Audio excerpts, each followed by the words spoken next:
So you came to Utah. Uh-huh. What kind of visa did you acquire when you got here so that you could stay here? Well, we first came on our visa waiver, Okay. which gives you 3 months. 3 months. Okay. And but no matter what visa you come in with, even the visa waiver, you have a year time before you have to apply for asylum. Okay. That is the immigration regulation on asylum. Asylum. Okay. So we were told that after the 3 months, before the year was up, and before we applied, if we would be contacted by immigration during that time, we had to apply for asylum right then and there. Okay. But the law gives us the time to collect proof, and that is completely legal. In the meantime, we didn't work because we didn't have work authorization, but nobody could say anything about our stay here under that. So by the end of the year, we had everything ready to start our case because we didn't prepare to leave, so we didn't have any documents. I had to apply for everything just to get our birth certificates that we needed to start a case. Took 8 months because I'm sure. Belgium wasn't very helpful in getting the stuff we needed. Okay. So we applied for asylum, and our first interview was with somebody at the immigration office here downtown. Okay. And they here in town, and they said we have to deny it. Also, at that point, our attorney said that we could not mention it to be religious persecution, or he would walk out. He informed me of that.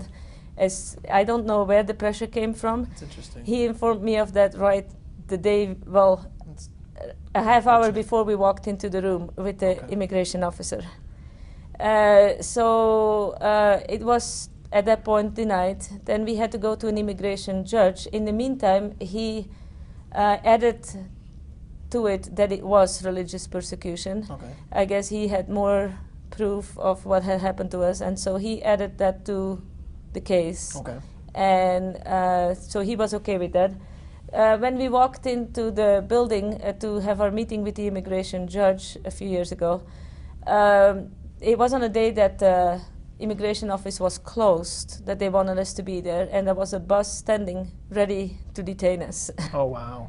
So on the judge's paper, it said denied before the hearing started. Oh, so they denied you before they even heard your case. It was written down on his papers. At the end of the meeting, the judge told us that our case was not frivolous, but obviously they intended to say it was frivolous, but by the end of the meeting he said because of all the stuff we had and could show, he realized our case was not frivolous, but he still did not want to give us asylum, but he gave us the possibility to appeal.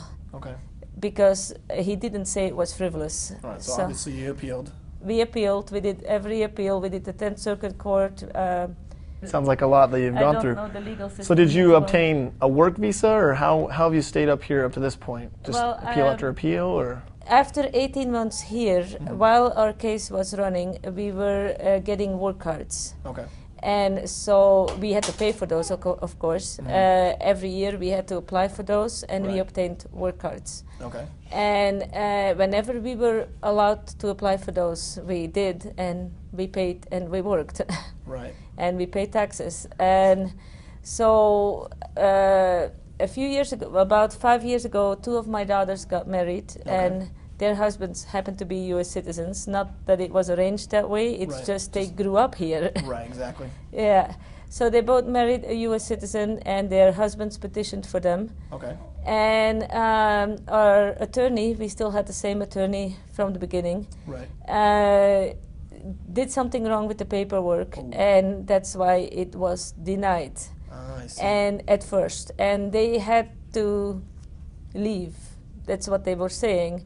The only way to solve that is, and a solution our attorney actually came up with, is that we did a bar complaint against him, and that he suggested a bar complaint against himself. Yes. Really? Which we did. And he suggested the bar complaint. We did the bar complaint, and then we had to go to another attorney. Right. And our new attorney is Lenore Pereda. Okay. And she was able to reopen the petition for my daughters, and she managed to have it approved. Okay. So my two oldest daughters are permanent residents. But because of this whole hassle, there was a big delay. The delay was more than 2 years. Jeez. And if it wasn't for the delay at this moment, my daughters would be able to become U.S. citizens and petition for me. Oh, I see. So they just barely became U.S. citizens? They're not citizens yet. Oh, they're not permanent yet. residents. Oh, I see. But they have to be permanent resident for a certain amount of time before they can be citizens and petition for us. Period, yeah. like. Okay. So they're okay. They aren't in any okay. jeopardy of being deported? No. Okay. But because of the delay, we are not okay. If it wasn't for the delay, we would be okay at this moment because they could petition for us. I see. So you and your, it says the 10 children right now that are, and your husband as well, right? Yeah, the two youngest of the 10 are U.S. citizens. They're born here because I was 6 months pregnant when we came here. Right.